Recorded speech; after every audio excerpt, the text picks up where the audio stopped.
Welcome to the hour of the time. This is Carolyn Nelson, broadcasting from WWCR 5.810 megahertz on your dial. Well, I left New Hampshire on March 8th, 1993, to travel across the country talking to people about our Constitution and the problems that we're having facing losing our country. I'm going to read you from one of the Bill of Rights. You can guess the number. Remember, there were 12 proposed amendments. 10 of them were ratified, effective December 15th, 1791. Congress shall make no law respecting an establishment of religion or prohibiting the free exercise thereof, or abridging the freedom of speech or of the press, or the right of the people to peaceably assemble and to petition the government for a redress of grievances. I've had a few people calling in, and in relation to the freedom of the press, you can call 1-716-876-7333 for more information about the problems in Canada and the freedom of the press in America. I was going to read another amendment today about money. You know, we've been hearing from Craig Smith on the new program that started tonight at 6 p.m. Central Time called Trends, T-R-E-N-Z. Be sure to tune in and listen and learn more about money and the history of money. Tonight we're going to hear from Alex Loglia again. He will present his 4th episode of the series on germ theory. This will be the 2nd tape about AIDS. I remember when I was working on Roosevelt Island in New York City, in the early 80s, there were about 400 or 600 cases of AIDS, and I used to wonder, why in the world don't they quarantine these unfortunate few who already have AIDS and tackle the problem that way? But no one did. And now it's of epidemic quality. However, Alex Loglia is telling us a little different point of view. You can write to him at 217 East 85th Street, Suite 246, New York, New York, 10028. We'll repeat that later.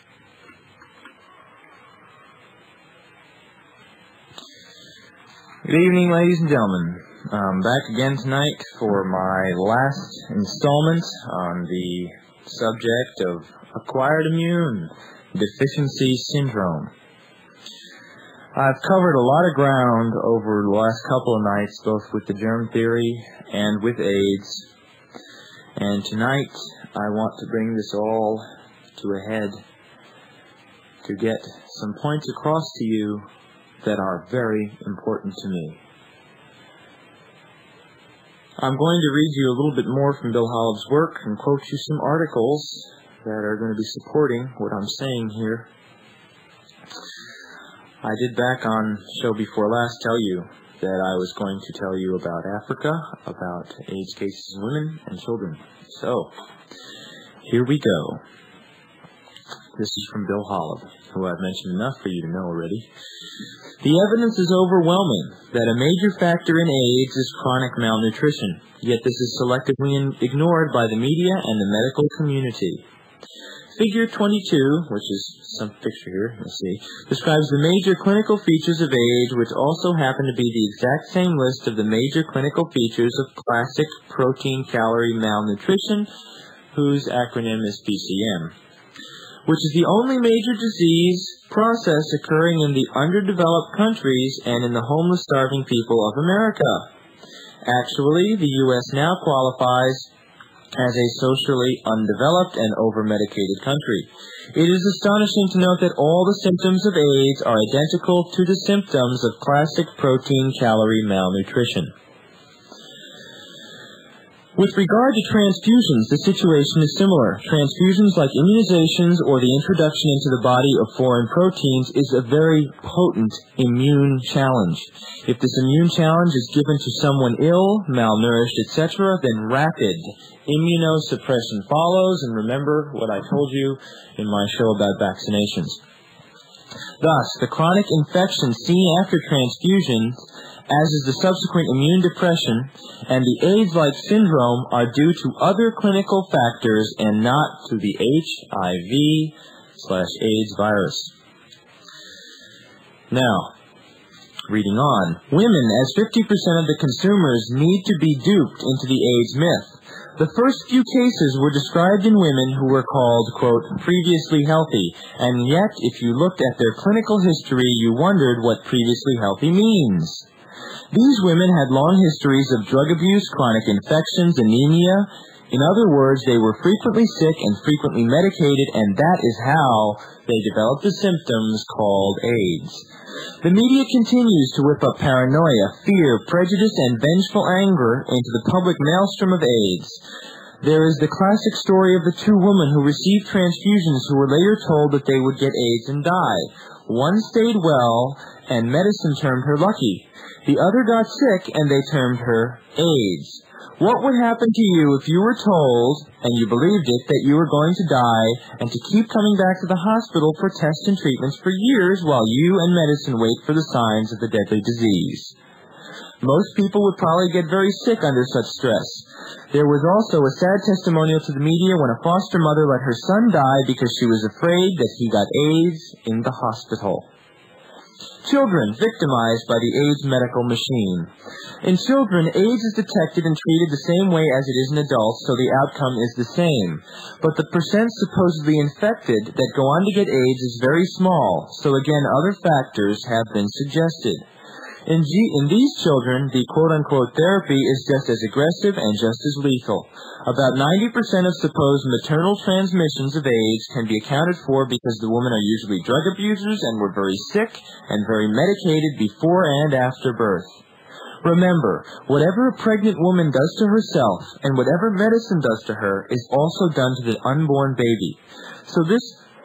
So is this really showing transmission of disease or simply continued toxic care?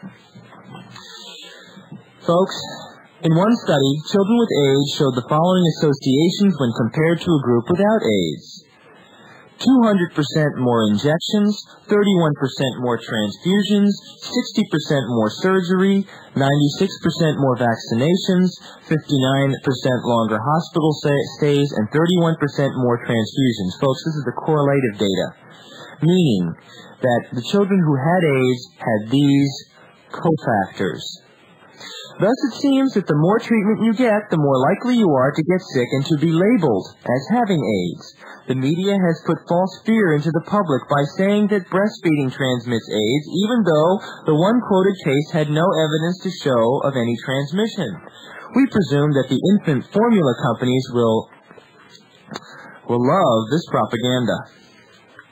Now, an unusual exchange occurred in the medical literature recently in which American medical people keep insisting that Africa was the source of the AIDS virus, while African scientists could not substantiate this claim. There was no evidence of any significant positive tests, and the tests which did show positive had a high correlation to previously mentioned protein-calorie malnutrition, malaria, Burkitt's lymphoma, and other diseases of chronic malnutrition.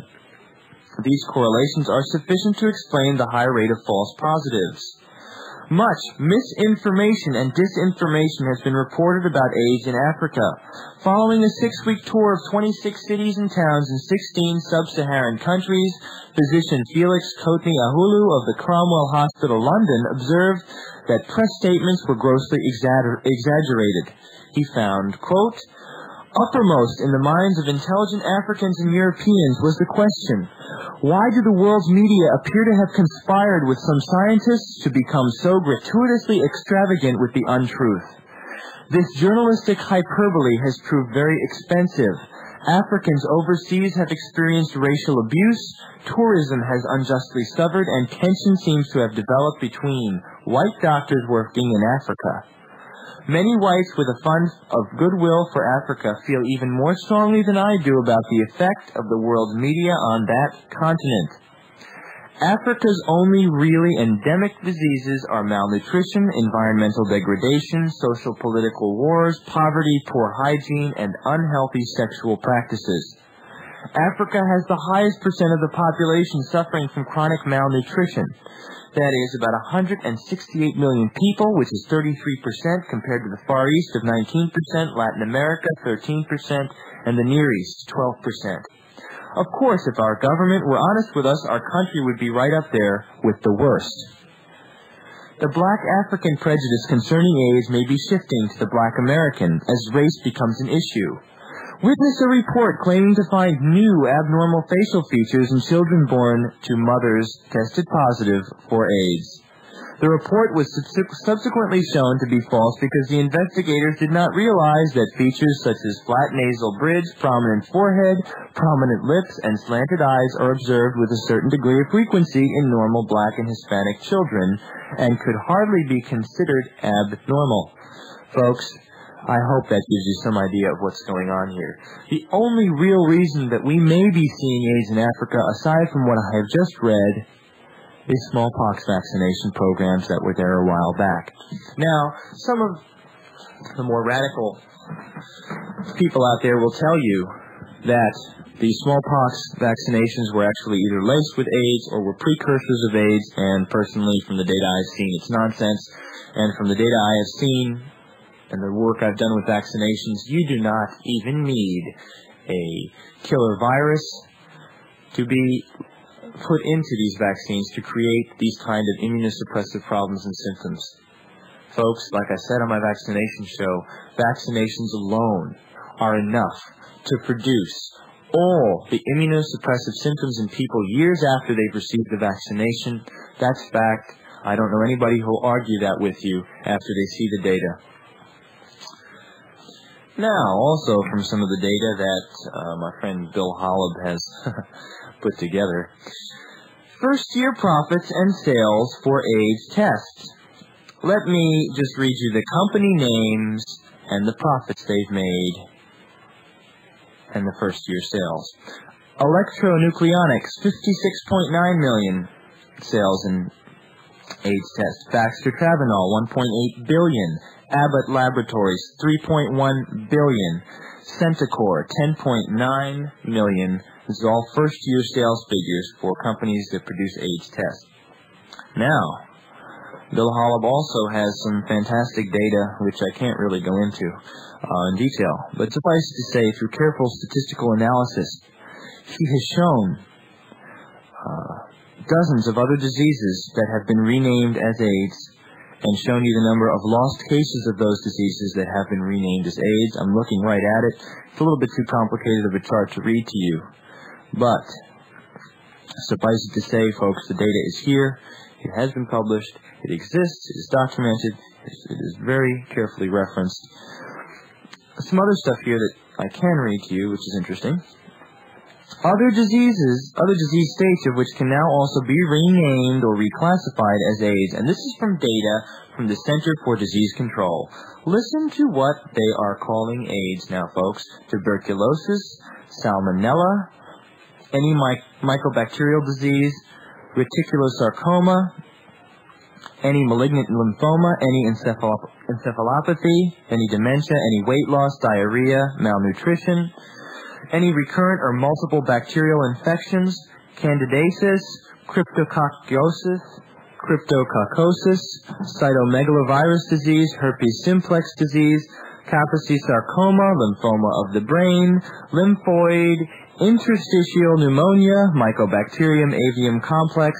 I'm not going to go on. I hope you get the picture. I really hope you get the picture, folks. Let me read a little bit from an article from February 5th Times of this year of 1993. It's titled, Epidemic of AIDS in Africa, a Tragic Myth. And then again, it's the London Sunday Times. And this is by Neville Hodgkins. I'm just going to read you some of the stuff I've underlined just for fun. Africa is not in the grip of an AIDS epidemic, and false assertions that the continent is being devastated by HIV are leading to a tragic diversion of resources from genuine medical needs. Some of the heretics even maintain there is no evidence of a new sexually transmitted disease in Africa. Where death rates have increased, they say it is because of civil war, poverty linked to economic decline, and growing use of hard drugs. Professor Peter Duesberg, the University of California virologist, argues that HIV is harmless and does not cause AIDS. According to the World Health Organization, 7.5 million people are infected with HIV in sub-Saharan Africa, and that AIDS will be killing 500,000 people a year there by the end of the century. Dr. Harvey Bialy, a leading American scientist with long experiences in Africa who accompanied the television crew, says there is absolutely no believable, pervasive evidence that Africa is in the midst of a new epidemic of infectious immunodeficiency. Because international funds are available for AIDS and HIV work, politicians and health workers have an incentive to classify people as AIDS sufferers. Folks, I hope this sounds like something I spoke to you about in reference to vaccinations, false diagnosis, and renaming of diseases. Quote, fear of AIDS is having almost as great an effect as AIDS itself. People are frightened of going to see a doctor because they believe they will be diagnosed as having AIDS and feel condemned to death. It has become a joke in Uganda that you are not allowed to die of anything but AIDS. Bialy said last week, a favorite story is that a friend has just been run over by a car and doctors put it down as AIDS-related suicide. I heard it from the doorman at our hotel in Kampala. He was laughing, saying that AIDS was supposed to be sexually transmitted. Yet in his 5 years there, the prostitutes who came to the bar were exactly the same.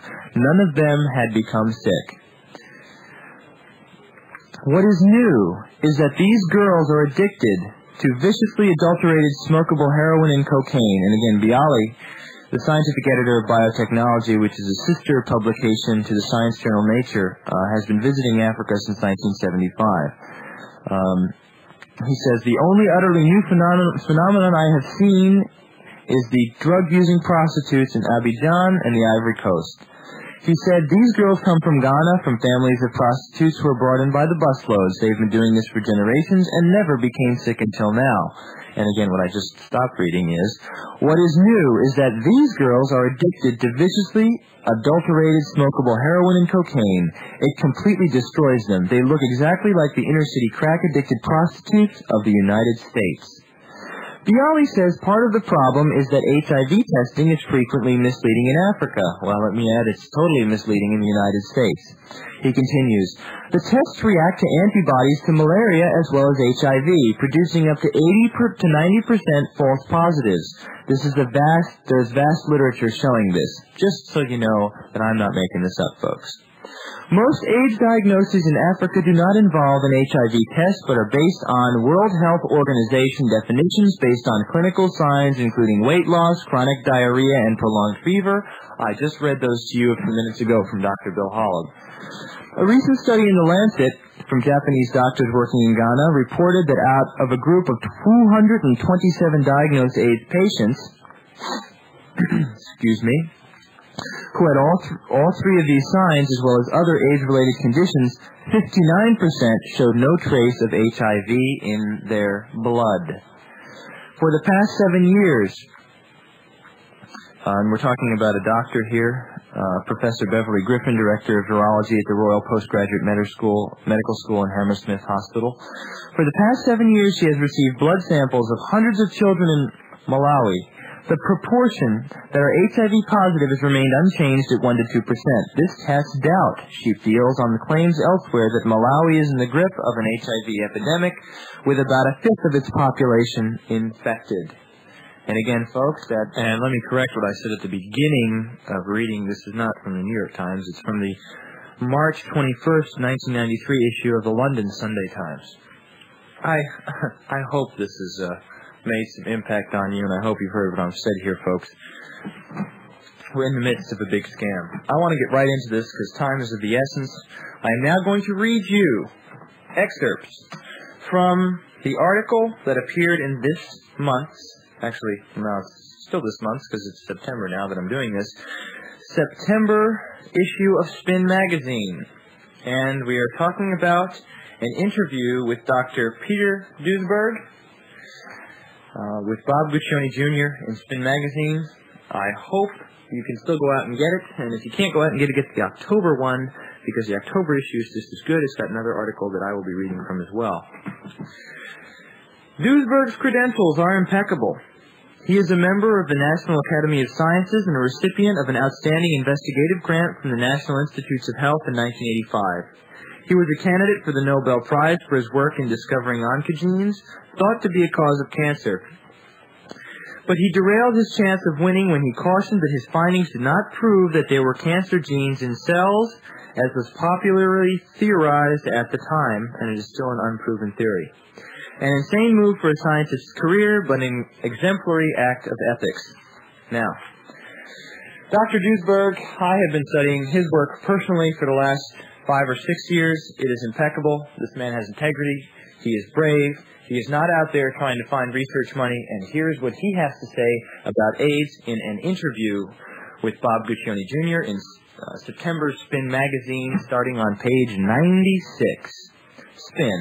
Why do you think HIV doesn't cause AIDS? Duesberg. Every virus I've seen gets its job done by killing a cell at a time, and when it is killed enough, you get sick. HIV is said to be responsible for the loss of T cells, which are the immune system. Now, in every AIDS patient studied so far, there is never more than, on average, 1 in 1,000 cells infected by HIV. How many cells in 1,000 would another virus infect, for instance, a flu virus? If it would cause flu, then 30% of your lung cells are ruined by the virus, the lining is gone or infected. If you have hepatitis, almost every single cell in your liver is infected. Spin. A lot of very bright scientists are working in AIDS, and they don't have all the dubious agendas, and they must have asked themselves the same questions. If HIV doesn't kill a lot of cells, why is it widely believed to be the cause of AIDS? Duesberg, by assigning it all these unprecedented, paradoxical properties that no other virus ever had. They say it can kill cells indirectly or can induce something called autoimmunity, which essentially is the virus sends out a trigger and the body is now convinced to commit suicide. Or they say there are cofactors, if you really press them hard on it. But what they are has yet to be determined. How feasible is the argument that HIV triggers autoimmunity? It is very implausible indeed. There are 1 million Americans with HIV who are totally healthy. There are 6 million Africans, according to the World Health Organization, who have HIV. 129,000 had AIDS by the end of last year. That means 5,800,000 and so many thousands had no AIDS. 500,000 Europeans have HIV and 60,000 have AIDS. So, there are millions and millions of people on this planet who have HIV but no AIDS. Why don't 7.5 million get autoimmune disease if HIV is the cause of an autoimmune disease? Spin. Well, the establishment says that everybody with HIV will develop AIDS and it's just a matter of time. In the last 10 years, this is Duesberg, this has happened in America to about 20% of all people with HIV, 250,000, including deaths to date out of 1 million. But the people who are dying from AIDS are hardly ever your all-American friends of 20 to 40 years of age. Virtually all heterosexual Americans and Europeans who had AIDS are intravenous drug users, and folks, that's a fact that I have verified myself. Think about that. And the homosexuals who get AIDS had hundreds, if not thousands, of sexual contacts. That is not achieved with your conventional testosterone. It is achieved with chemicals. Those are the risk groups. They inhale poppers. They use amphetamines. They take quaaludes.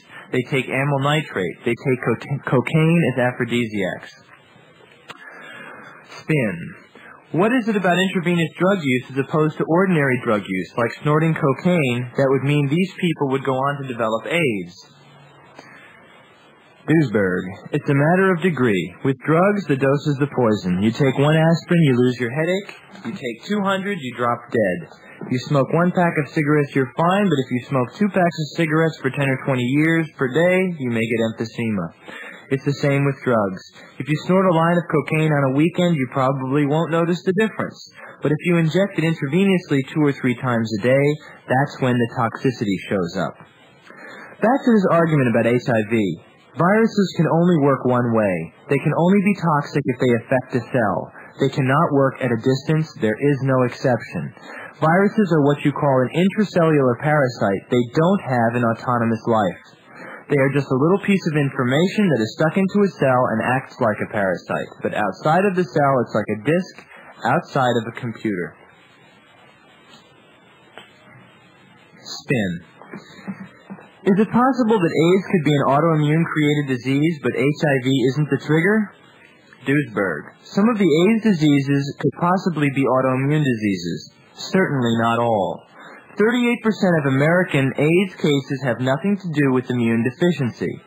38%. 10% are Kaposi sarcoma, 19% are the so-called wasting disease. And then Spin goes, that is seen in Africa a lot, the slim disease. Duesberg, yes. There it's somewhat different. It usually is coupled with infections, but the American or European wasting disease is actually specifically defined as a non-parasitic disease. We're going to turn the tape over here, folks. Let Bill put his message on, and we'll be back in just a couple of minutes.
Thanks, Alex. We'll continue to listen in just a moment.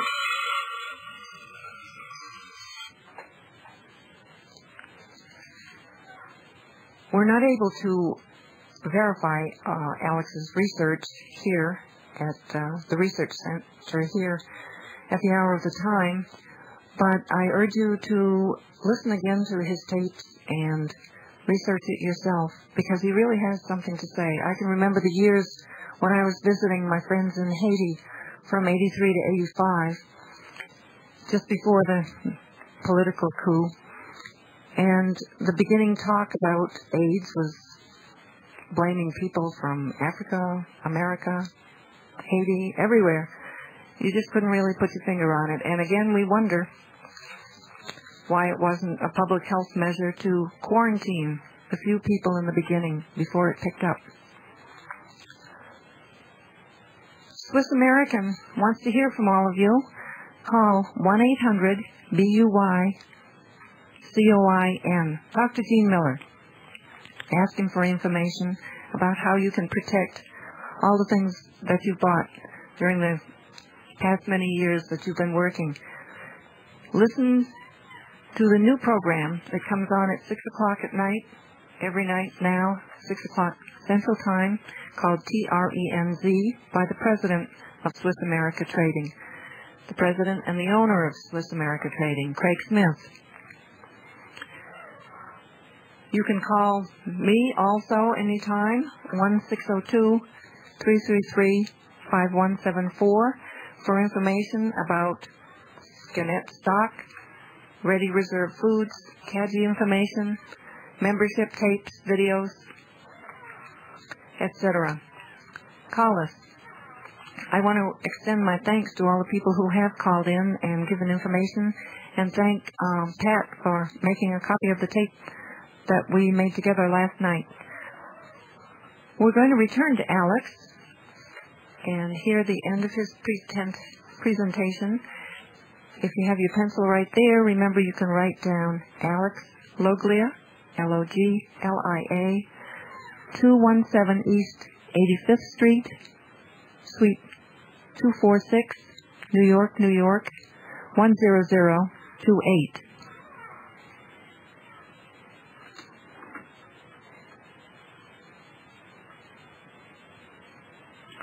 We'll hope Alex will return to us. Continuing with Dr. Duesberg. But the American or European wasting disease is actually specifically defined as a non-parasitic disease. Anyway, 6% is dementia, 3% is lymphoma cancer. If you add those up, that's 38% of all American AIDS cases. Out of 250,000, that's about 100,000.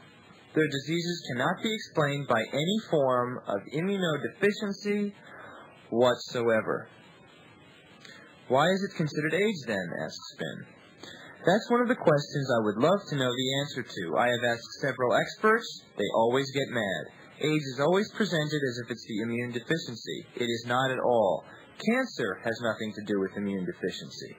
Spin. So what is the common denominator between all of the 25 AIDS diseases? Duesberg. None.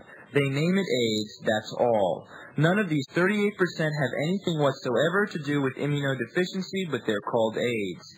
That's not one AIDS disease. There's not one AIDS disease that's new.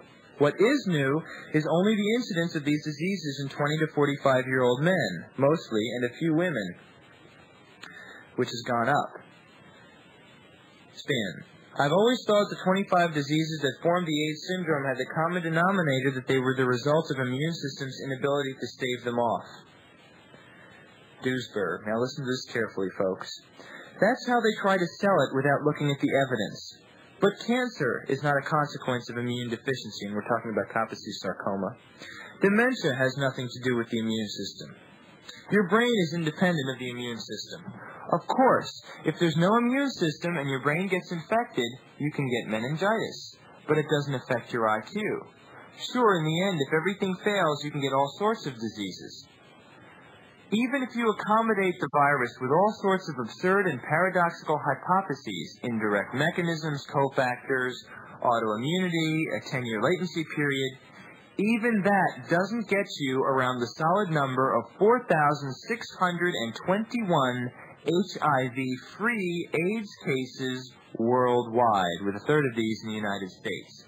How do you explain those? You couldn't have a better alibi than for it not to be there.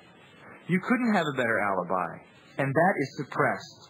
Here we have a real cover-up. Last year, the numbers of these cases was going up like crazy. Anthony Fauci, director of the National Institute of Allergy and Infectious Diseases, the National Institute of Health, and the CDC called a meeting. And you know what they did? They gave it a new name. They call it idiopathic CD4 lymphocytopenia, or ICL. When you're HIV-free now, folks, it's no longer called AIDS. They're going to diagnose you as having ICL. Spin. There are 4,000 cases that don't have HIV, but the 250,000 plus cases that remain do have HIV. Duesberg. That's what you think. How do you know that? Spin. Because they've been tested. Duesberg. By whom? Spin. By their physicians. Duesberg. So who tells us that they have been tested? Spin. A guy goes to his doctor, clearly very ill. He has AIDS. He's tested or was tested earlier and is found to be HIV positive. Duesberg. Even now, there is no record anywhere that says in how many American AIDS cases HIV was actually found. And you know what, folks? Dr. Duesberg is right, because I have found out exactly the same thing. Spin. But in every AIDS case, the CDC would know whether or not the patients were HIV positive because their physicians reported it. Listen carefully what Dr. Duesberg responds with. I verified this personally.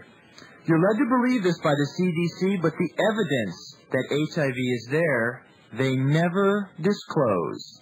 Nowhere in the HIV/AIDS surveillance report, as they call the national statistics kept by the CDC, do you ever find HIV data. No survey on HIV at all. All they talk about is AIDS, and then you read a little more of the fine print as to how AIDS is defined. They accept what you call presumptive diagnosis. AIDS cases without HIV tests. You know what that means? That means this guy wears a leather jacket, has an earring, and is coughing, and he's from San Francisco. That's an AIDS case. I don't even have to check it, his physician thinks. I recently wrote a letter to Harold Jaffe, acting director of Division of HIV/AIDS at the CDC. He acknowledged 43,606 presumptive diagnoses up to 1988. Dr. Duesberg says he's checked the literature, and he says he's came up with 62,000 and change cases until 1992. Spin. Let me get this straight. You're saying between 43,000 and 62,000 of the cases of AIDS up until 1992 were not tested, which means we have no idea whether or not they were HIV positive? Dr. Duesberg responds, absolutely. Spin. They may or may not have been HIV positive. Duesberg, yes. Even in the latest AIDS definition, in January 1993, they allowed presumptive diagnosis. In other words, a good number of them, even now, will be reported without an HIV test. And folks, don't let that throw you, because as I showed on the last show, HIV testing is nonsense. Continuing. Spin. The public perception is that all cases of AIDS have HIV, that a case is not defined as AIDS without the presence of HIV, which would mean by definition that somebody tested them. Duesberg. Most people assume, like you, that everyone with AIDS is positive, and that's not the end yet. We have what is called false positive antibody tests. They call them HIV tests. But you know what they're testing? The antibody can be there and the virus could be long gone. I told you I wasn't making it up, folks. Spin. Additionally, there are cross-reactions, where the antibody might react, say, to malaria or arthritis, and that's mistaken for engaging HIV. Duesberg. Exactly. Or people vaccinated for the flu. Blood donors. 10 recently. 7 out of 10 were positive for HIV. Remember what I said, folks. Remember. There are many other diseases and reactions that will bring you a positive test for an HIV antibody, and most of the AIDS tests that are being used now, and even that shouldn't make you go out and want to get tested, because even if you find you have HIV, there are 5,000 people walking around in the world right now who have been diagnosed with AIDS and don't have a scratch of HIV in them. Now, Okay. Spin. Did they have the virus? Duesberg. No. Spin. How do we know they didn't have the virus? Duesberg responds. They were checked a half a year later, and the test was negative. There was no virus. Every year, 12 million blood donations are checked. The donors are treated preferentially. They don't want them to get the flu, so they give them a flu vaccine free. 7 out of 10 of those guys then tested after the flu vaccine turned out to be quote-unquote positive for HIV. They didn't have HIV. The flu vaccine cross-reacted with the HIV antibody. How often is the test false, asks Spin. Duesberg responds, the test can be wrong over 50% of the time. If you just repeat it, half of them fall out immediately.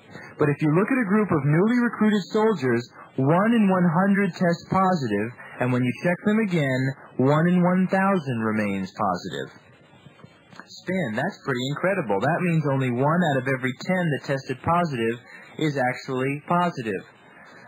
Duesberg, you see, that's the point. The idea that everybody who has AIDS is known to have HIV is far from the truth. There is a significant percentage who are totally untested, and the tests are often unconfirmed, and even if they are confirmed, they are only antibody tests. There are a number of people who even have a positive Western blot, the most reliable antibody test. But when you look for the virus, it is still not there. Folks, I hope you're paying attention. I hope you are paying attention. I hope you will not get conned into even bothering to go out and get an AIDS test. Moving on with the interview with Dr. Duesberg. In San Francisco, there are 3 people, false positives, who found out now that they have no HIV but were treated with AZT, which is designed to inhibit the virus. And AZT, as we all know, is extremely toxic. And they have AIDS now. They have pneumonia, they have pneumocystis, exactly like AIDS, and they have no virus. Spin. You presume it was because of AZT? Duesberg. That's what they're suing for. Spin. Explain why you have called AZT AIDS by prescription. Duesberg. It's AIDS by design. It was designed over 20 years ago as a chemotherapy. And chemotherapy is a rational but desperate treatment for cancer. The rationale is, let's kill all the growing cells for several weeks. The hope is, the cancer is going to be totally dead and you are only half dead and recover. Chemotherapy is a rough treatment. You lose your hair, you lose weight, you get pneumonia, you get immune deficiency, you literally get AIDS. You have nausea, you have all the AIDS symptoms because it's severe cellular intoxication. You kill a lot of good cells too. Often the treatment works, the cancer is indeed dead, and you survive and recover. Now you give that drug to somebody indefinitely, not just for 2 or 3 weeks, every 6 hours. Your HIV-positive person takes 250 milligrams of AZT. So they lose weight, they become anemic, they lose their white cells, they have nausea, they lose their muscles. Like Rudolf Nureyev, they cannot even stand on their own legs, and they die, like Kimberly Bergalis, Nureyev, Arthur Ashe, Ryan White, and many others. That's what you call AIDS by prescription. There's one issue even more fundamental we scientists have never discussed. Is AIDS actually an infectious disease or not? You see, you can acquire a disease in 2 ways. Either by a microbe, and then it's an infectious disease, and then you can pass it on sexually or otherwise. Or you acquire it from the environment, that is by toxins, like you acquire lung cancer from smoking or liver cirrhosis from drinking. These are 2 entirely different mechanisms of getting a disease, so how do we tell them apart? The infectious diseases have one thing in common. Without one single exception, all infectious diseases are equally distributed between both sexes. 0 exceptions. Spin. Isn't the argument, though, that the immune system is losing the battle? The antibodies may be there, but the T cells are being depleted, so the immune system is actually losing the battle. Duesberg. Only if the virus has ever overwhelmed the immune system. But it hasn't. The immune system does beautifully. It knocks the virus out to a level where nobody can find it. Dr. Gallo and Dr. Montagnier had a hell of a time finding it, because it was gone. That's why we look for the antibodies in the AIDS test. It can't find the virus. That's the 3rd point. Again, no exceptions to that rule. Where you have an infectious disease, the microbe that is responsible for the disease is abundant and very active in many cells. Okay, spin. The argument about AIDS is that there are lots of people who do drugs and don't have AIDS. Duesberg, it's the dose. It's a genetic constituency. Some people are more resistant than others, but very roughly, it's a cumulative thing. It's a certain threshold you have to reach, and that varies personally. Now look at AIDS. It fits none of the criteria of any infectious disease. Not equally distributed, not soon manifested, no active microbe, nothing is there. You can't even find HIV if people are dying from AIDS. You can a tiny bit, but very, very occasionally. Spin. What about the 10% of AIDS patients that are women? Duesberg. Those are drug abusers mostly. Spin. Okay, the statistics say something like 75% of the women who have some kind of recreational drug history or were HIV positive and went on HCT. That still leaves about 25% that don't have a drug history. Well, continues Duesberg, see if you take 25% out of 10%, you're taking 2.5%. And now here we come to the definition of AIDS. AIDS is 25 old diseases under a new name in the presence of HIV. These diseases do occur with or without HIV. Spin. Is there a difference in the manifestation of, for instance, tuberculosis in a case where a woman has tuberculosis and HIV, and a case where a woman just has tuberculosis? Duesberg. None that I know of. Spin. Absolutely the same? And they should, if they're both of average health, either recover or die at the same pace? Duesberg. It should be exactly the same. The only thing is that because HIV is rare in this country, only 1 in 250 Americans, or 0.4%, are HIV positive. And because it's so difficult to pick up, the odds are that he or she may be one of those people who have practiced risk behavior or been receiving transfusions. Now, let's read a little bit more here, and this I hope you'll pay very, very close attention to. Spin. What you're saying is, Woman A and Woman B are identically sick, so we can challenge the readership of the magazine that if anyone out there has AIDS and is HIV positive but hasn't done any risk behavior, they should contact us and let us look at their case history, and we would learn a lot if such a person who doesn't come from one of the risk groups has HIV and has developed AIDS. Have you scrutinized the case histories of any patient who has AIDS, is HIV positive, and doesn't come from a risk group? Duesberg. They are extremely rare. Those are the cases like Kimberly Bergalis. They give them AZT, and then it is finished. Spin. Did Kimberly Bergalis, the Florida woman who allegedly contracted HIV from her dentist, get AZT before or after she had AIDS? Duesberg. She had a yeast infection. That was her diagnostic disease, which is not so rare in women. And she had antibodies for the virus. Spin. After her HIV diagnosis, they gave her AZT. She was otherwise healthy except for the yeast infection. Now, Alex's personal opinion is that your yeast infection, along with some other factors, will give you a false positive HIV test. But let's read on what Dr. Duesberg says. Tell me a woman with a yeast infection needs blood transfusions for anemia. Tell me a woman with a yeast infection who loses 30 pounds in a year. Tell me a woman with a yeast infection who loses her hair and needs a wheelchair because of muscle atrophy. How many women fit that description? I've heard of not one. Spin. And all she had at the time of prescription of AZT was a yeast infection? Are you sure of that?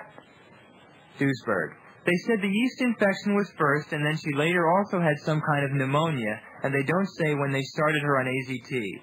But I have yet to ever hear of a 21-year-old that needs blood transfusions for pneumonia or a yeast infection. Spin. AZT destroys the bone marrow, doesn't it? Of course it does. It kills the red cells. Anemia is the first direct effect of AZT toxicity. If you have no red blood cells, you can't pick up oxygen. You're in trouble, my friend. Folks, I'm going to stop here with the Spin article from the September issue, and I'm going to continue now with a Excerpt from the article on AZT in Spin Magazine for October 1993. It's out on the stands right now. Go and get it.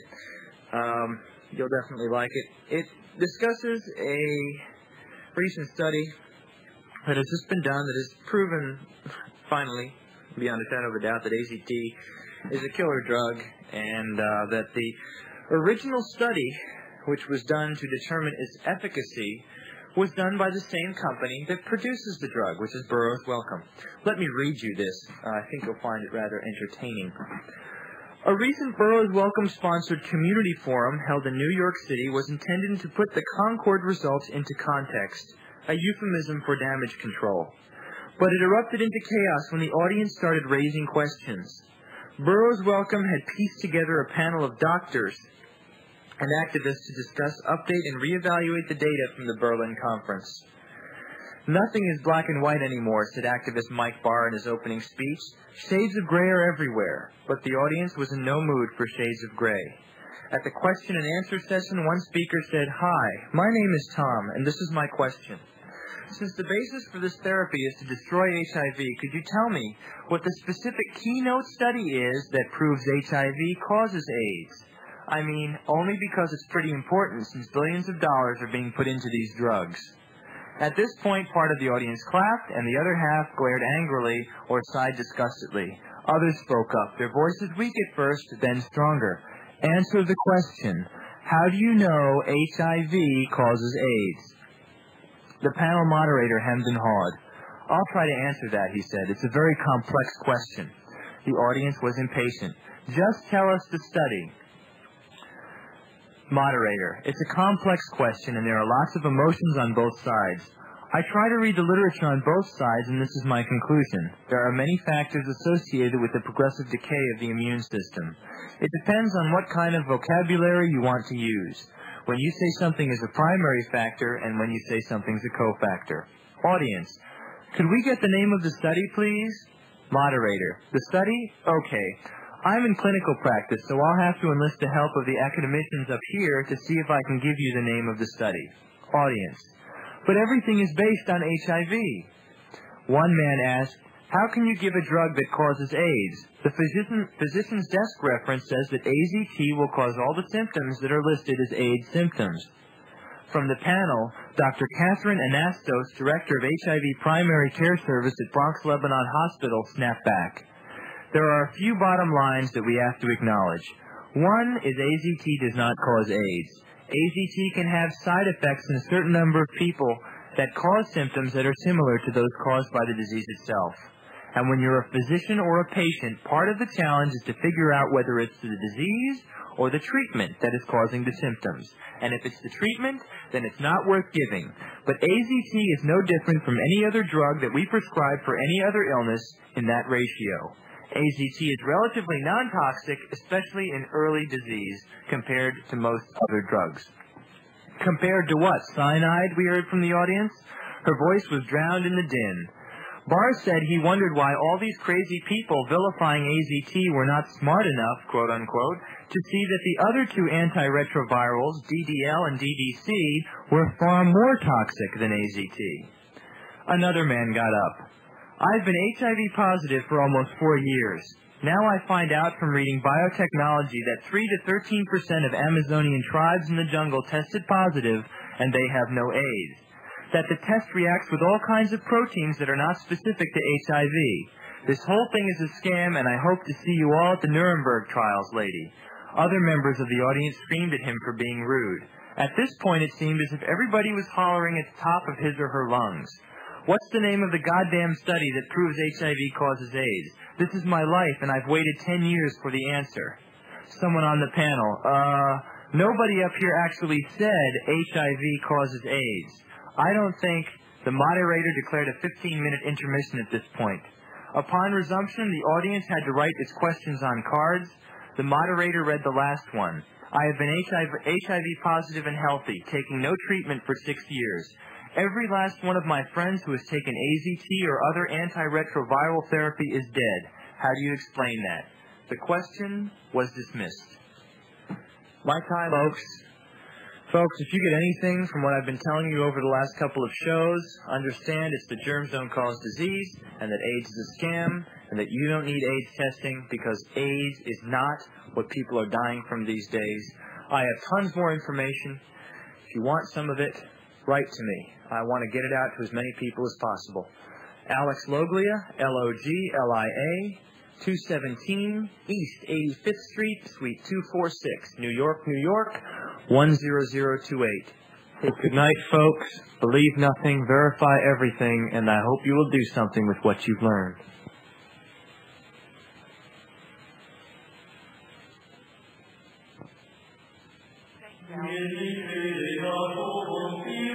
Thanks, Alex. We're glad you were with us for these 4 sessions, and we hope you hear from many, many people. It's a serious subject. I hope everyone will research what Alex has brought to us and find out whether it's true or false. A caller called in and shared something that I've been looking for, the fact that the Concord Coalition, which was formed after Warren Rudman decided he wouldn't run for the Senate again, it was formed by Warren Rudman and Paul Tsongas. Warren, I believe I was in high school with. And on the board is Paul Volcker, a past head of the Federal Reserve.